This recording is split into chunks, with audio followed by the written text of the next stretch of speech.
Alas, poor soul. I knew him, a fellow of most infinite jest, and of the most excellent fancy he hath.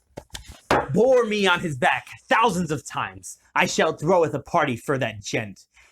A dead man's cabal, if you will. So I'll show you how to set the game up, then we'll come back up here and I'll show you how to play. So to start the game, you want to place the Sanctum in the center of the table. Then you want to place the ossuary on either side of the board, followed by the Sepulchre on either side of the board, and the score tracker above the Sepulchre. And then each player will take a cube of their color and put it on the left side of the score tracker. Then you want to place the oracle, set the Scriptorium down, and then you also place the athenaeum. Then each player gets 21 cubes of their selected color, one of each color skull, and they start with 2 cards from the ritual deck. So you'll shuffle them and then you'll give each player 2 cards. Then on the Sanctum, there are these bone areas. So you want to place a bone in each of those areas. And any remainders will be placed in a pile in reach of all players. And then for the Sepulchre, you're going to randomly draw skulls and place them on the board. When you're playing a 2-player game, you do not put skulls on the 3 or the 4. When playing in a 3-player game, you do not put skulls on the 4. Then you're going to set up the ossuary. So you're going to randomly draw 9 skulls from the bag and place them in these spots. Not at the end here, just in the center here. Then you'll take the ossuary tracker and you'll place that in the middle of the 4 colors. You'll shuffle the rest of the ritual cards, place them face down to create a deck. Then you'll draw the top 3 cards and place them face up in the athenaeum. Then you'll randomly place the white rune tokens in these slots. If you're playing in a 2-player game, you don't place any in the 3. And if you're playing with a 3-player game, you don't place any on the 4s.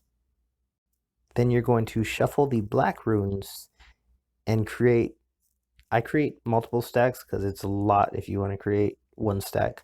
But you're going to create a stack, and then you'll randomly place a rune into each column here. If any wild runes are revealed, they will go in the topmost slot, the most expensive area, only at the start of the game. If it happens during the game, they don't go to the top. Then for the oracle, there's no special rules. You just place the board and it's set up pretty much. You also have these hall tiles. You don't have to use them, but I like to use them as to create kind of a dungeon or so. All right, let's take this back up top and I'll show you how to play. The last person to have raised the dead goes first. Or maybe rock, paper, scissors or something. Hey, you're the active player. Maybe one of those.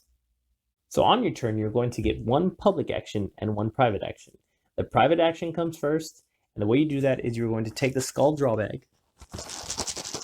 You're going to take a skull from it, and you'll slide it into the ossuary board in either column. Now, when you slide it in, the skulls in that row are going to move to the right. So, for example, if we slide this in this way, they'll move to the right. And then the skull that comes out, you can either discard to perform that color action, or you can take it into your supply and discard one of yours to perform a different color action. But let's say I discard the red skull, and then I get to come over here and do the red skull action. After the private action, the public action will happen. To perform the public action, you're going to look at the center row in the ossuary board and see what color is the majority. Now, right now we see that the majority color is black, so we would go to the Sanctum because it is the black action.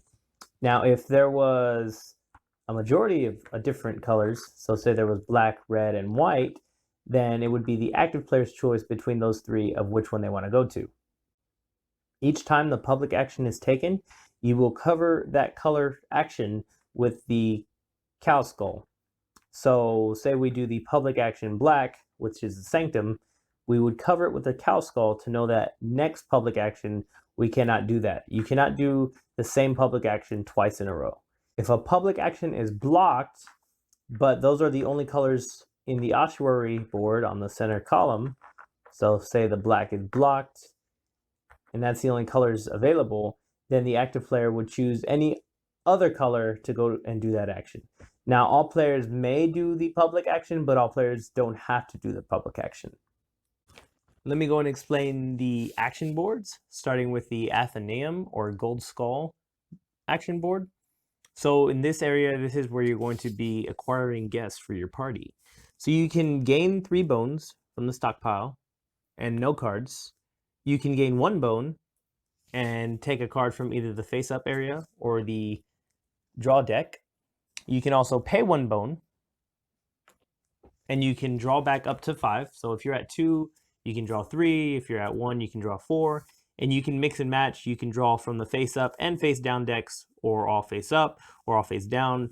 And then you can also, every time a card is taken from the face-up pile, it is refreshed immediately. So if you wanted to, you can just take all your cards from the face-up area and then refill them as you buy them.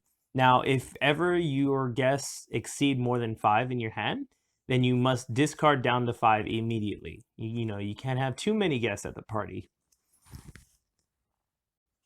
Also, if the draw deck was to ever run out, you would just shuffle any discarded cards and create a new deck. Now, if there's no discarded cards and the draw deck runs out, then there's just not going to be any more party goers / ritual cards for the remainder of the game. Then we have the Sepulchre or Red Skull action board. So here's where you're going to be collecting skulls to perform rituals. And I'll get to rituals more here in a moment. So you can gain 1 bone from the supply and take 1 skull. You can pay 1 bone and take 2 skulls. Or you can pay 2 bones and take 3 skulls. Now the Sepulchre is refreshed after each player, not after each skull is taken. So what's on the board is what that player is going to be able to choose from. Also, there is no limit to the amount of skulls you can have in your player area. You can have as many skulls as you want, just as long as you have the bones to buy them. Then we have the Scriptorium or White Skull action area. So here you can take 1 bone and take 1 rune from the white gridded area. Then you would place your cube into the spot from which you took a rune. You can also pay 1 bone, and you can take 2 runes from the white gridded area, and then you would place 2 cubes. So we would have 2 cubes there. Then after that, you can come over here to the market area and buy as many runes as you wish. The only thing about this is that it does not refresh after each rune is taken, rather after each player has gone. So you can only buy pretty much the 5 runes that you see here. And then once you buy a rune, so you can, these are different costs of the runes, 3, 2, 2, and 1, 1. So you can buy these for 2 runes each. Now, whatever runes are not purchased, they slide down into the market, and then you take from the draw pile of runes, and then you'll just refresh it. Now with runes, there is no limit on the amount of runes you can have in your supply. The next action board we have is the Sanctum or Black Skull action board. So in this area, this is where you're going to be placing skulls to try and perform rituals. So you're going to do 2 steps and you'll perform them in this order. So the first thing you're going to do, you can gain 1 bone from the supply and place 1 skull. You can pay 1 bone to the supply, and you can place 2 skulls. Also, if you remember at the beginning of the board, you set up these bones in the bone spaces on the Sanctum. Now the first player to place a skull there will receive that bone into their supply. the next step, step 2, you're going to raise the dead for your party.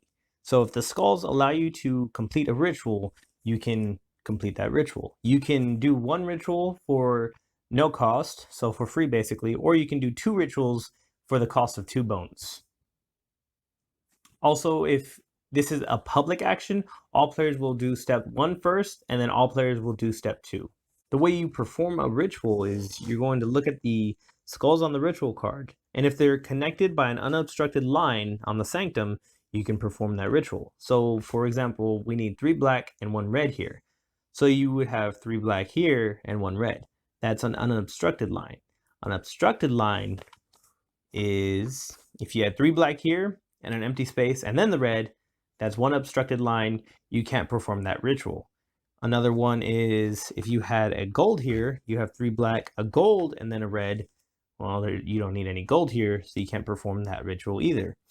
Also, another way is if you had only 2 black skulls and the red, you can't double back and hit like a skull twice in the line. So you can't go from here to here, then back to here, and then to here, and say, well, I have three black skulls. Well, it doesn't count because you actually need the 3 there. Any completed ritual cards will be placed next to you in your player area. Also, completed ritual cards do not count against your hand limit of 5 ritual cards. Let me explain the rune tokens. So for each rune on a completed ritual card, you may place a matching rune token from your supply. So if you've completed these ritual cards and you have these runes in your supply, you can place those runes onto the ritual cards. And then if you've completed, of course, more than 1 ritual and you have enough runes, you can add that many runes to the other ritual card. Now, after you're done adding the runes, you can place as many cubes as you've added runes onto the oracle board. And I'll get to that in just a moment. After performing a ritual, either by public or private action, you'll come back to the Sanctum and remove a skull in which you used to perform the ritual. So here we need 2 black and 2 red skulls to perform the ritual.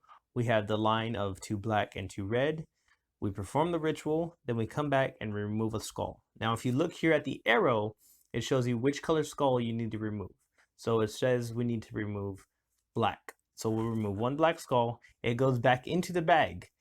Now, if there was ever a time when you could not remove the color skull that you're supposed to remove, then you just don't remove any skulls from the board. Let's get into the oracle board and scoring. So the only way to get to the oracle board is by performing rituals and then placing runes on the completed rituals. Once you've placed your runes, you can take your color cubes and place them on any of the 7 scoring areas. The player with the most and second most cubes on the specific areas scores the most and second most points. In the case of a tie, the players that are tied get the lower victory point reward. There's no reward for second most cubes if there's a tie for most. If there's a tie for second most cubes, there's no reward for second most cubes. So the way scoring the skulls work is if you've used a lot of those color skulls in your rituals, then you definitely want to put your cubes on the color you've used most. So say like you had these 3 ritual cards, used a lot of black skulls, you would definitely want to put your cubes onto the black skull color. The same goes for the red skulls, the white skulls, or the gold skulls. If you use a lot of red or gold or white in performing your rituals, you definitely want to put your cubes on either of those color skulls. So the way you score the runes is you're going to get 4 points for the most or 2 points for the second most for each cube in your largest orthogonal grouping of cubes on the Scriptorium white gridded area. So for example, if purple placed 3 cubes here and green placed 2 cubes there, then purple would get the most. So they would get 4 points per cube in their largest grouping. So they have 20 points here.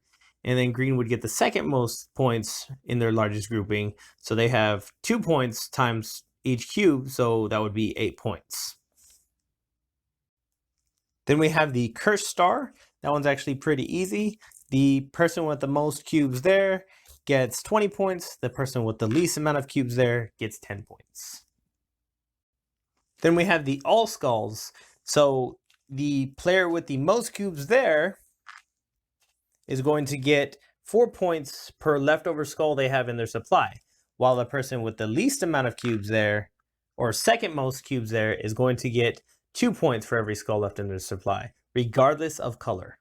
The end of the game is triggered when one or more players has performed 7 rituals, or one or more players has placed their last cube. Then every player, including the one that triggered the end of the game, gets one final turn as the active player. Take the skull bag and pass it to the left until everybody has had a chance to be the active player one last time. To score the game, you're going to look in the top right corner of each of your completed ritual cards, and you're going to add up those total point values. Then you'll take your cube and move that number of spaces along the victory point tracker. You're also going to look at the oracle board, and going from top to bottom and left to right, determine which players have the most and second most cubes on each of the scoring areas. After all points are tallied up, the player with the most points is the winner. If there's a tie, the player with the most bones left over is the winner. If there's still a tie, shake hands and say good game. If you enjoyed watching this video and you want to learn how to play more board games, don't forget to subscribe and ring that bell. I'll be posting more videos every week. Thanks for watching The Other Board Gamer.